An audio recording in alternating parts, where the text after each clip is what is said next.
একসাথে এতগুলো এই পাখি দেখিনি। এগুলোকে আমাদের হয়তো গ্রাম অঞ্চলে বা এমনি এগুলোর নাম আবাবিল পাখি নামে চিনে থাকি। তো পাখিগুলো এখানে পানি খাচ্ছে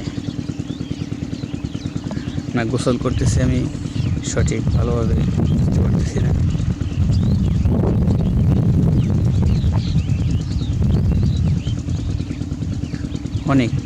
অনেকগুলো একসাথে, তো আপনারা দেখতে পাচ্ছেন। কমেন্টে জানাবেন এটা কি গোসল করতেছে না এগুলো খাচ্ছে, পানি খাচ্ছে।